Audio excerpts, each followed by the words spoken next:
बिस्मिल्लाहिर्रहमानिर्रहीम। अस्सलाम वालेकुम डियर स्टूडेंट्स। हमने पढ़ना है ऑक्सीडेशन एंड रिडक्शन।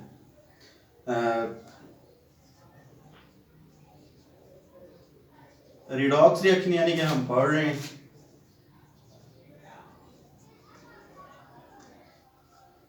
तो ऑक्सीडेशन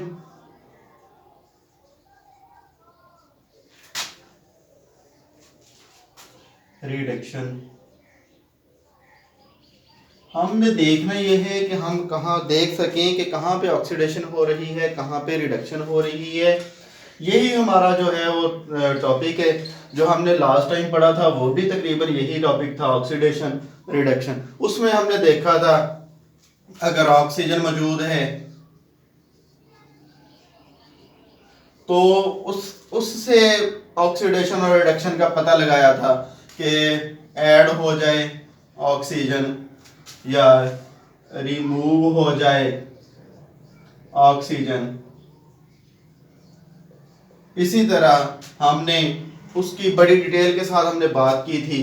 और फिर हमने अगर ऑक्सीजन हमारे पास किसी रिएक्शन में मौजूद ना हो, जैसा कि हमने एक रिएक्शन देखा था हाइड्रोजन वाला H2S वाला, और उसमें ऑक्सीजन नहीं थी, वहाँ पे हाइड्रोजन मौजूद थी, तो हमने हाइड्रोजन के हिसाब से देख लिया था।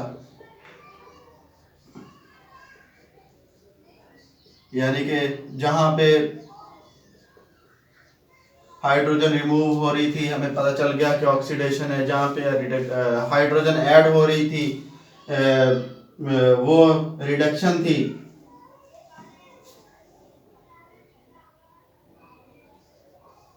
ऐड हो रही थी तो हाइड्रोजन,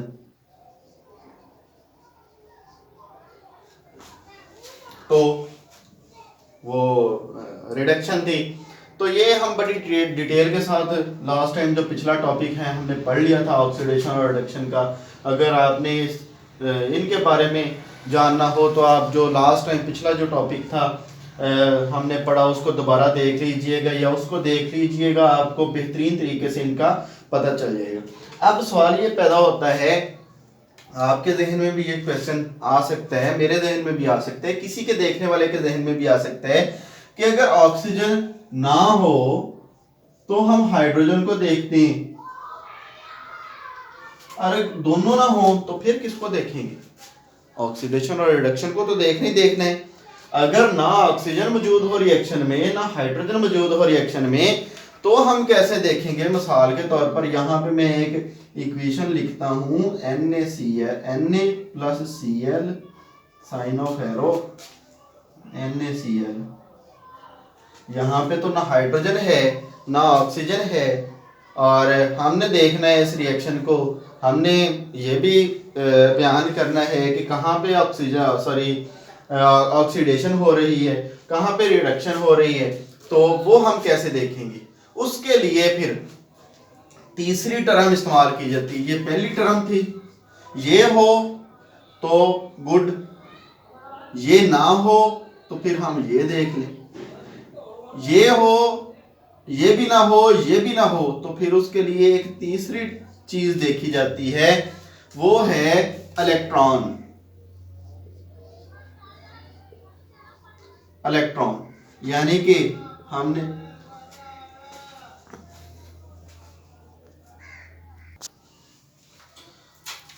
इलेक्ट्रॉन को हमने देख लेना है। इलेक्ट्रॉन अगर ये भी ना हो, ये भी ना हो, तो हमने इलेक्ट्रॉन को देखना है। इलेक्ट्रॉन कहाँ से किस तरफ को जा रहा है, किस तरफ को नहीं जा रहा, ये देखना है। अब इलेक्ट्रॉन का क्या देखना है? ऑक्सीडेशन में इलेक्ट्रॉन का क्या देखना है? ऑक्सीडेशन में इलेक्ट्रॉन का देखना है कि इलेक्ट्रॉन लूज हो रहा, इलेक्ट्रॉन किसी भी एलिमेंट का अगर इलेक्ट्रॉन लूज हो रहा है, उसमें से इलेक्ट्रॉन निकल रहा है, तो उसकी हो रही होगी ऑक्सीडेशन। और अगर गेन ऑफ इलेक्ट्रॉन हो रहा है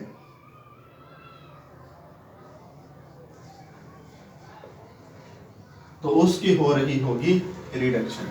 तो रिडक्शन या ऑक्सीडेशन तीन तरीकों से हम देख सकते हैं। ऑक्सीजन कोई इधर उधर जाता देख के हम ऑक्सीडेशन और रिडक्शन के बारे में फैसला कर सकते हैं, हाइड्रोजन को देख के फैसला कर सकते हैं। दोनों मौजूद ना हो तो तीसरी चीज इलेक्ट्रॉन होगा, वो किस तरफ से किस तरफ को जा रहा है ये देख के हम फैसला कर सकते हैं। अब मैंने एक एग्जांपल ली है ये वाली मैंने एक एग्जांपल ली है Na+Cl NaCl। हमने देखना है कि किसकी ऑक्सीडेशन इसमें से हो रही है, किसकी रिडक्शन हो रही है। अब अगर मैं इस एग्जांपल को जरा खोल के लिख लूं तो आप जरा गौर रखना कि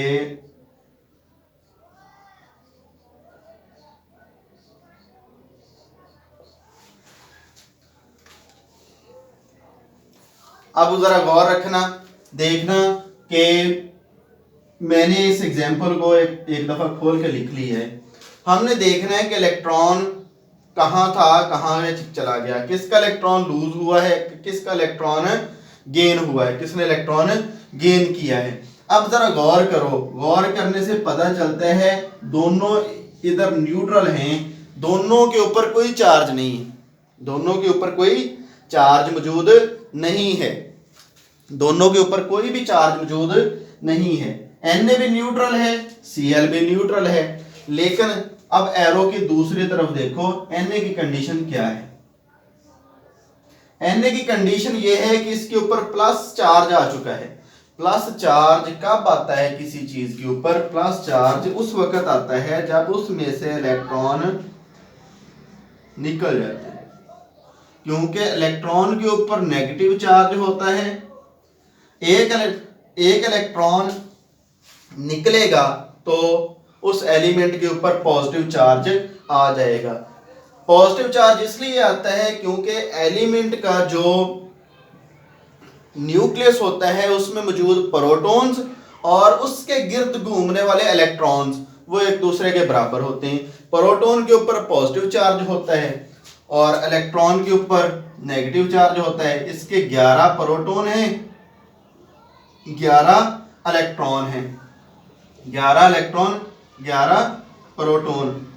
तो जब एक इलेक्ट्रॉन निकल जाता है, हर एक के ऊपर बराबर बराबर चार्ज होता है, उसके ऊपर 11 नेगेटिव चार्ज 11 पॉजिटिव चार्ज। तो एक इलेक्ट्रॉन जब निकल जाता है, इसमें से इलेक्ट्रॉन बाहर एक निकल जाता है, तो इलेक्ट्रॉन इसके अंदर जो रह जाते हैं वो 10 रह जाते हैं। जब 10 इलेक्ट्रॉन इसके अंदर रह जाते हैं, 11 इलेक्ट्रॉन 11 प्रोटॉन होते हैं, 10 इलेक्ट्रॉन होते हैं, तो प्रोटॉन का चार्ज एक ज्यादा हो जाता है, इसलिए इसके ऊपर प्लस चार्ज आ जाता है, यानी कि एक इलेक्ट्रॉन इसने लूज कर दिया।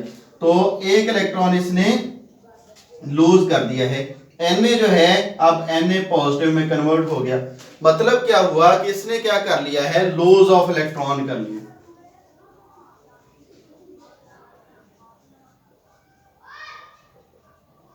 लूज ऑफ इलेक्ट्रॉन हो गया।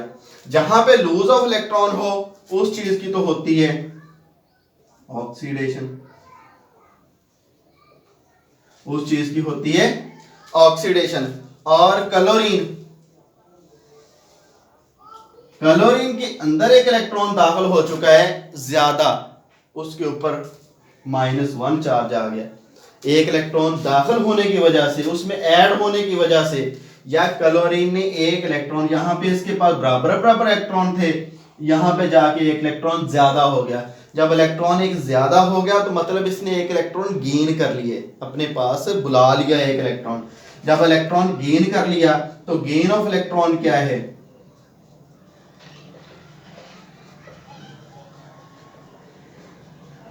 वो है जी रिडक्शन, वो है रिडक्शन। तो इस तरह बहुत सारी एग्जांपल्स आपके बुक के अंदर मौजूद हैं जिनको आप देख सकते हो और मालूम कर सकते हो कि कहाँ पे ऑक्सीडेशन हो रही है, कहाँ पे रिडक्शन हो रही है। अब इस इक्वेशन में अगर आपसे कहा जाए कि आप बताओ भी किसकी ऑक्सीडेशन हो रही है, किसकी रिडक्शन हो रही है, तो आप फौरन से पहले देख लोगे कि Na जो है इस तरह इस इक्वेशन को बनाओ। इक्वेशन को बनाने के बाद आप देखो कि किसके ऊपर पॉजिटिव चार्ज आ रहा है, किसके ऊपर नेगेटिव चार्ज आ रहा है। जिसके ऊपर पॉजिटिव चार्ज आ रहा है, जिसका पॉजिटिव चार्ज बढ़ रहा है या पॉजिटिव चार्ज जिसके ऊपर आ रहा है, यहाँ पे 0 चार्ज था इसके ऊपर, यहाँ पे +1 चार्ज हो गया, यानी कि 0 से +1 में चला गया, पॉजिटिव चार्ज बढ़ गया, तो इसकी होगी ऑक्सीडेशन। और जिसके ऊपर नेगेटिव चार्ज ज्यादा होना शुरू हो जाए उसकी होती है रिडक्शन। या इलेक्ट्रॉन साफ पता चल रहा है कि किसने इलेक्ट्रॉन गेन किया है, किसने इलेक्ट्रॉन लूज किया है। जिसने इलेक्ट्रॉन लूज किया है उसकी ऑक्सीडेशन, जिसने इलेक्ट्रॉन गेन किया है उसकी रिडक्शन। ज्यादातर आपको ऑक्सीडेशन और रिडक्शन इन्हीं चीजों से ढूंढनी पड़ेगी, इलेक्ट्रॉन के जाने और आने से, इलेक्ट्रॉन के जाने और आने से आपको ढूंढनी पड़ेगी। और भी अगर एग्जांपल्स आपने यहाँ पे बहुत सारे एग्जांपल आपकी बुक में दी हुई हैं, Zn sign of arrow, Zn +2 plus electron, 2 electron इसके निकल रहे हैं, तो ये इसकी क्या हो रही है, ऑक्सीडेशन हो रही है, यानी कि इलेक्ट्रॉन इसने लूज कर दिए हैं, ये लूज ऑफ इलेक्ट्रॉन है।